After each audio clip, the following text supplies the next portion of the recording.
Здравствуйте, Беслан Алексеевич. Здравствуйте. Я думаю, что у всех на слуху главная тема – это вот внезапное обострение конфликта, и, мне кажется, довольно неожиданно для всех между Израилем, начало вот атаки Израиля на Иран и ответные удары. Как вам кажется вообще, почему произошло сейчас это обострение? Вы знаете, конфликт между Израилем и Ираном уже десятилетиями существует, но почему так внезапно вот такая эскалация, военная эскалация произошло, многие эксперты отмечают по-разному, отвечают на этот вопрос. Говорят, что вообще-то Иран, с одной стороны, был на пороге подписания так называемого мирного использования атома, так называемое соглашение между США и Ираном. С другой стороны, например, Израиль отмечает, они говорят, во всяком случае, руководство Израиля говорит, что они были на пороге создания атомной бомбы. Вот сейчас кому верить невозможно. А вот так почему внезапно это произошло?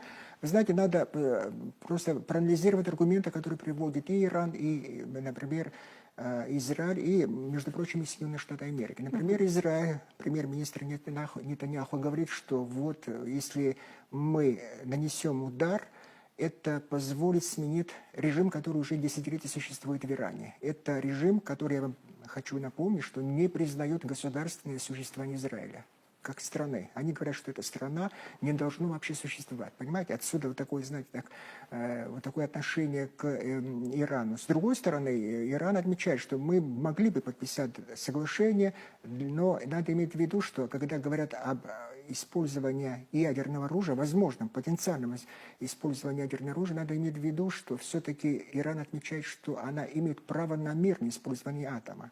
Я вам напомню, что Россия, еще и Советский Союз строит до сих пор, между прочим, в Бушере атомную электростанцию. Для этого необходимо топливо. Они говорят, что необходимо обогащение урана для мирного использования атома. Это уже десятилетиями такая дискуссия, такие ведутся. Но сейчас почему внезапно это произошло, я все-таки склонен верить, знаете, все-таки, по-моему, Израиль все-таки стремится все-таки оказать давление на Иран, на внутреннюю обстановку, чтобы сменить режим. Потому что, я еще раз подчеркиваю, все, что происходило за последние десятилетия, особенно в последнее время, несколько таких чувствительных ударов были нанесены, я вам напомню, против Израиля. Это был Хамас, это был Хазбалла в Сирии, например, это было... Да и само руководство, это говорит о том, что вот Израиль не будет мириться с таким отношением агрессивным Ирана вот, по отношению к Израилю. С другой стороны, если посмотреть аргументы Ирана, они тоже, у них серьезные аргументы. Понимаете, вот почему ставят вопрос? Эксперты МАГАТЭ приезжают, они постоянно по наблюдениям, под которыми мы находимся. Почему мирно мы можем развивать атомную энергетику? Вот понимаете, вот такие аргументы, которые приводят, но уже это, знаете, становится таким уже аргументы давным-давно, которые используются, но все-таки надо иметь в виду, что эти две страны, после того, как сложился такой режим теократический в 1979 году, это две непримиримые, вот вы знаете, фундаментально непримиримые две страны, Израиль и Иран. Я не уверен, что вообще какое-либо соглашение, возможно, договор между Израилем и Ираном при нынешнем руководстве Ирана, когда вот аятоллы, религиозный лидер, будет управлять страной, это невозможно. Но с другой стороны, они согласны вести какие-то переговоры с США, чтобы деэскалацию начать, вот, если Иран согласен на это, если Израиль прекратит ракетные удары против Ирана. Вы знаете, в ближайшие недели, я думаю, что кое-что прояснится. Я думаю, все-таки. Ну, как вам кажется, прекратит ли он это делать? Разговоры, которые мы слышим от руководителей великих держав, скажем, США, Китая и России, говорят, что они все-таки настроены оказать давление на Израиль. Например, США могут оказать давление на Израиль, чтобы они прекратили вот, военные удары против Ирана. И Россия пользуется авторитетом. Во всяком случае, президент Владимир Путин пользуется авторитетом в Иране, среди руководства Ирана. И какие-то контакты сохраняются, хорошие отношения, когда были, между прочим, между Путиным и премьер-министром Нетаньяху. Понимаете, я думаю, что все-таки и Китай заинтересован, потому что все-таки, знаете, этот регион очень важен для мира. Это нефтяной район, газовый район. Я вам напомню, что Иран и некоторые другие страны контролируют проливы, основные проливы, около, по-моему, 30% нефти получают, мир получает, во всяком случае, получает от персидских стран. А это и Ормузский пролив, это залив Персидский, а потом Иманский залив и так далее, и так далее. Если там начнется серьезная конфронтация, это может отразиться на нефтяные вот, поставки, и поэтому я думаю, что мир заинтересован, чтобы деэскалация процесс пошел в эскалации, чтобы все-таки оказать давление, чтобы приостановить это столкновение, потому что все-таки мир в этом не нуждается в очередной такой серьезной, вы знаете, войне в Персидском заливе. Много войн в этом было, в этом регионе, и чем завершится неизвестно. Я думаю, что в ближайшие недели покажут, как себя поведут великие державы, чтобы остановить эту эскалацию. То есть вы имеете в виду, что экономически, на экономике очень многих стран это может сказаться очень плохо, судя по тому, что как бы блокируются, условно говоря, вот эти проливы, очень важные такие коммуникации, в смысле нефти тоже, но тем не менее, вот многие эксперты, я тоже вот читала об этом, что они говорят о том, что все-таки это идет какая-то линия по свержению, скажем так, разделению Ирана, и вот, например, Марков предсказывает даже разделение Ирана и свержение власти. То есть все-таки что тут победит, политика или экономика, или они все равно неразрывно идут рука об руку? Вы знаете, если бы даже у руководства Израиля был такой план, был составлен, чтобы свергнуть режим иранский, вот после того, как был нанесен удар, это обычно в таких случаях что происходит? Мобилизация вокруг власти, понимаете?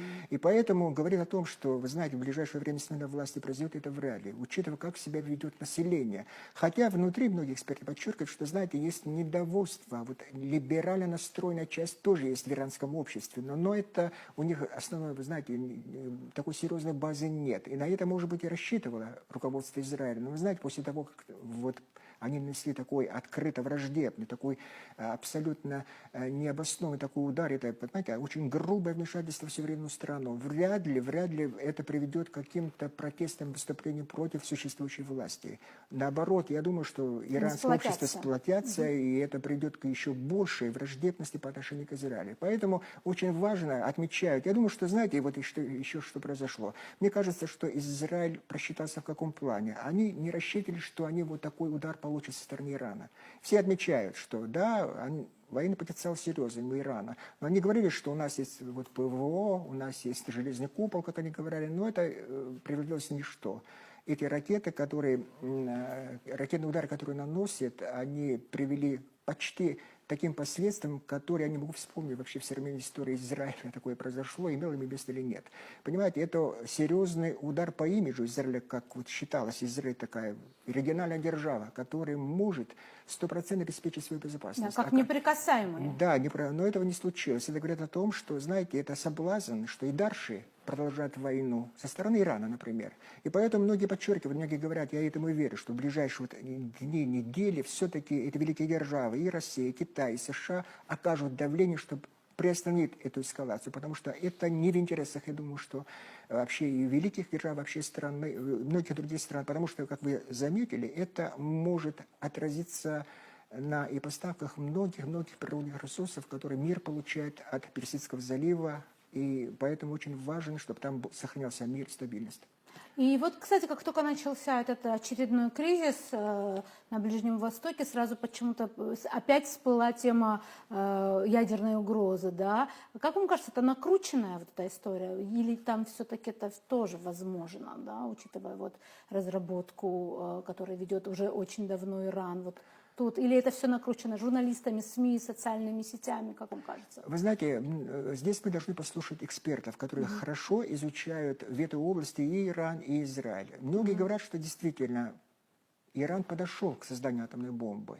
Несмотря на то, что многие ядерщики физики были уничтожены, многие военные руководители сейчас уничтожены, и до сих пор говорят, что в военном отношении у них есть потенциал создать атомную бомбу. Если не в ближайший год-два, но в течение, 50 лет. Потому что у них есть специалисты, говорят, ну в этом отношении, знаете, вот вопрос может возникнуть у руководства Ирана. А почему одна страна суверенно может себе позволить создание атомной бомбы, а другой нет? Вот видите, как получается? Вот, говорят, что Израиль говорит, что нам угрожает, открыто угрожает, нас не признает. Отсюда угроза нашей безопасности. Давайте поверим в это. Но понимаете, в чем дело? И Израиль угрожает. Иран открыто враждебно. Понимаете, вот найти вот сейчас какие-то точки соприкосновения, чтобы приостановить эту эскалацию, будет очень сложно сделать. Я думаю, что, понимаете, вот ближайший уже мир видит, что здесь говорит о победе какой-то стороне невозможно. Потому что это привело к трагедии. Люди погибли, мирное население. Это говорит о том, что, тем более, учитывая Стоит посмотреть на карту, где находится Израиль, где находится Иран. Друга не граничат между собой эти две страны. Вот если так будут наносить удары, разрушая инфраструктуру, энергетическую сектор и так далее, это может к серьезным последствиям вообще, и это скажется на мировой экономике. Я думаю, что все-таки мир соберется и окажет давление, чтобы остановить эту войну. Будем на это надеяться. Спасибо большое за то, что пришли и ответили на наши вопросы.